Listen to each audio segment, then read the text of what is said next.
What is the ideal pH for your swimming pool? Well, our answer is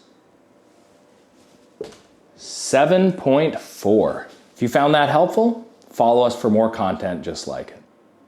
All kidding aside though, we can express this as a range. We would say that we want a pH between 7.4 and 7.6 because realistically, pH is a moving number. Your pool chemistry is always changing, so we give ourselves a little bit of leeway. Why is it that we pick an ideal number of 7.4? Well, I have a question for you, pop quiz.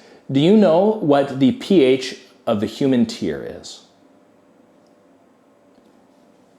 If you were thinking, maybe it's 7.4, you got it. Now, maybe my optometrist thinks that's too simple of an answer, but that is our answer. And so 7.4 is a very comfortable pH for a swimmer. It's not going to cause irritation. And if you've ever been in a pool where your eyes are burning and irritated, you'll agree that managing this is pretty important. But this isn't just a nice number to be at for swimmer comfort. This is also a pragmatic number that we're aiming for. I'll illustrate with a chart. So down here, we got our pH scale, 8.4 to 7.0. And over here, we have the efficiency of our chlorine. 10% at the bottom, 75% at the top. And our curve looks something like that. So at 7, we get 75% efficiency. At 8.4, we get 10%. And this is the pH we're aiming for, 7.4. At 7.4, our chlorine is 50% efficient. So it's not too shabby. You look at this chart and you might be asking yourself, well, Sam, why aren't we getting 75%? Why don't we go to 7? Or what if we go off the chart? What do we need to do to get an efficiency of 100% out of our chlorine? That's a good question. For one, at a pH of 7, it's neutral, which sounds okay, but it's actually going to be hard on your equipment and on your finish. You can be at 7, and you can imagine you get acidic, well that's going to be really hard on things. You can be at a neutral pH or a bit acidic, and you'll be okay. For a time, right? You can get there, just get out of it. But if you want to live at this pH, you're going to do damage. And I guarantee you the price of a pool heater exceeds this incremental saving because your chlorine is more efficient. Not only that, but we have some forces we contend with. So we got to change our graph a little bit. Over on the left, we're going to add acid demand. And this goes up. And we get a chart that looks something like that. And what this is illustrating is how much more acid is going to take to drop your pH by a point.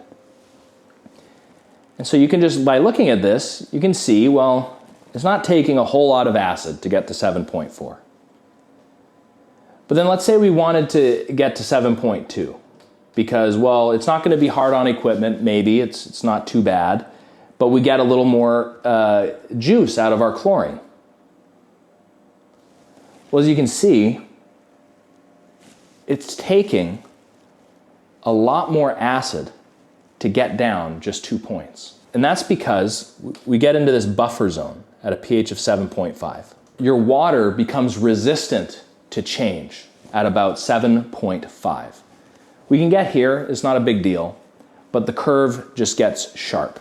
Not only that, but your pool water has a baseline. It wants to regress to a certain pH.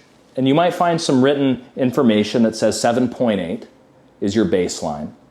In our experience, we find pools will be at 8.4 if you don't manage the pH. And so the further you get from your baseline, the quicker your pH wants to return to baseline. So what happens if you try to live at a pH of 7.2 or lower is you're fighting against aggressive swings. So not only do you have to use a lot more acid to get there, but you're going to have to do this much more frequently.